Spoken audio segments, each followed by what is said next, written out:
Chemistry math online में आपका बहुत बहुत स्वागत है। आइए आज हम आपको पार्ट 5 के बारे में बताते हैं, पार्ट 4 के बारे में बताते हैं। ये क्लास 12 मैट्रिक्स चैप्टर 3 मैट्रिक्स है। क्लास 12 मैथ चैप्टर 3 मैट्रिक्स आव्यूह और ये हमारा पार्ट 4 है। इस पार्ट 4 में ये प्रश्नावली 3.1 समाप्त हो जाएगी। तो यहाँ पर देखिए क्वेश्चन नंबर जो 9 है, x तथा y के प्रदत्त किन मानों के लिए आव्यूहों के निम्नलिखित युग्म समान हैं।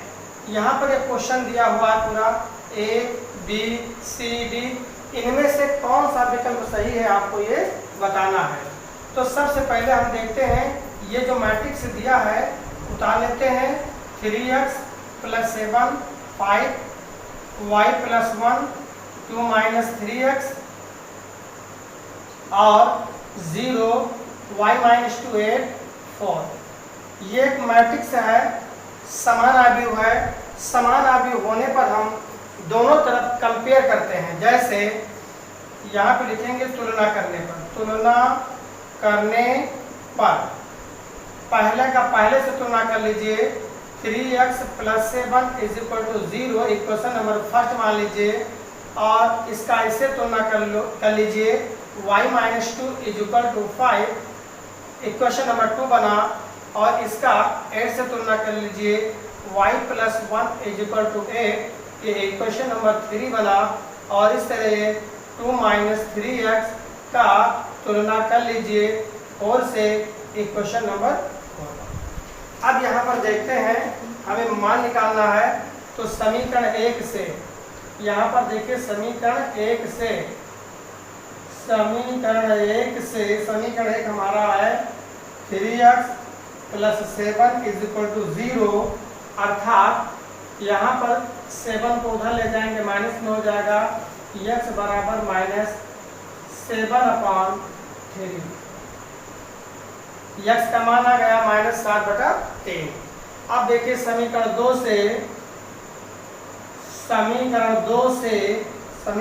है y - 2 = 5 या y = 5 + 2 और इस तरह ये 5 2 मिलकर हो गया 7। एक मान यहाँ पर आया x का और एक मान y का यहाँ पर आया।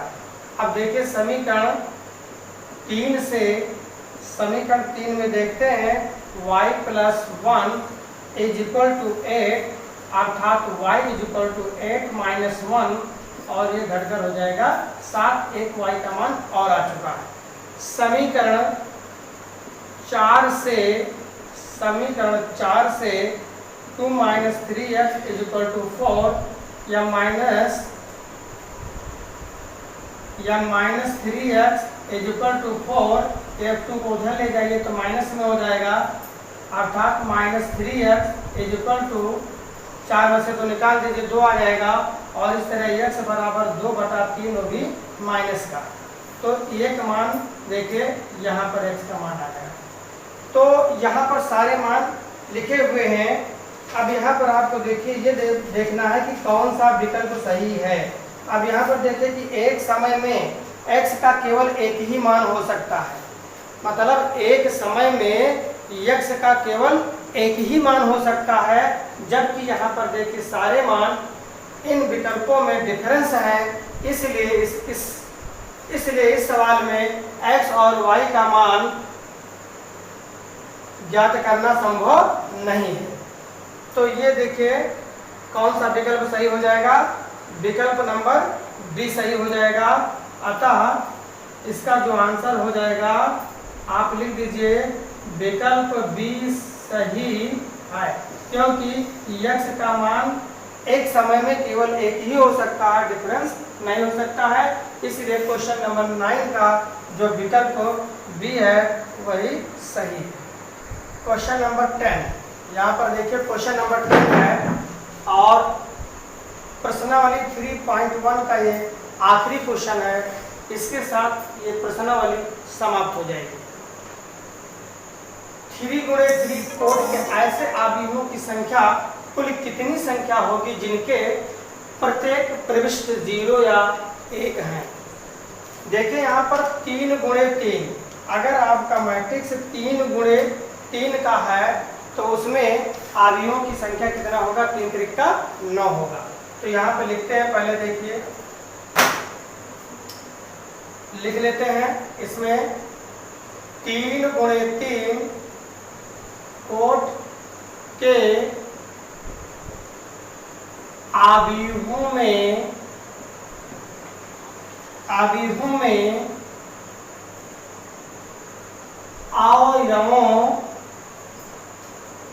अवयवों की संख्या बराबर 9। 3 गुणे 3 कोट के अवयवों में अवयवों की संख्या हो जाएगा 9। 3 त्रिक का 9 हो जाएगा।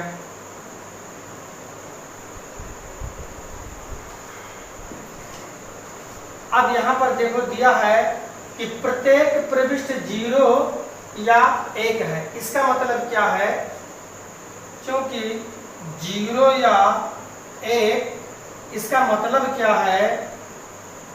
अर्थात 2 तरीकों से चयनित किया जा सकता है,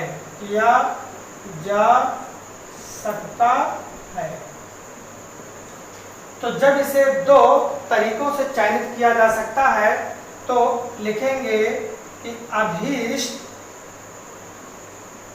अवयवों की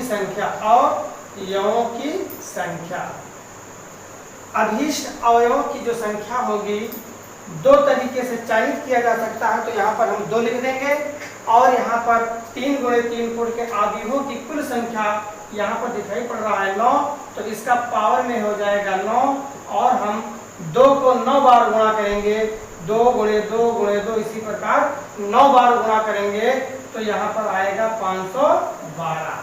अब देखिए आपका विकल्प कौन सही है? आपका विकल्प सही है डी, क्योंकि पहला विकल्प है 27, दूसरा विकल्प में है 18 और तीसरा विकल्प सी में दिया है 81 और डी में दिया है 512। तो यहाँ पर देखिए ये क्वेश्चन है, इसमें पूछा गया है कि अवयवों की कुल कितनी संख्या होगी अगर कोई मैट्रिक्स 3 गुणे 3 का है और उसमें उसको 2 तरीके से चयनित किया जाता है। तो अगर 3 तरीके से चयनित किया जाता तो यहाँ पर लिख देते 3 का पावर। तो यहाँ पर देखिए 2 तरीके से चयनित किया गया है, 0 या 1 दिया है, तो यहाँ पर इसे 2 तरीकों से चयनित किया गया है और अवयवों की कुल संख्या है 9, तो 2 का पावर 9 अर्थात आ जाएगा 512। अब हम देख लेते हैं कि इसमें कौन सा विकल्प सही है। तो यहाँ पर विकल्प सही है डी, तो हम लिखेंगे अतः विकल्प डी सही है। इस प्रकार ये प्रश्नावली 3.1 समाप्त हुई है। यदि आपको हमारी वीडियो पसंद आई हो तो लाइक करें, शेयर करें, सब्सक्राइब करें। धन्यवाद।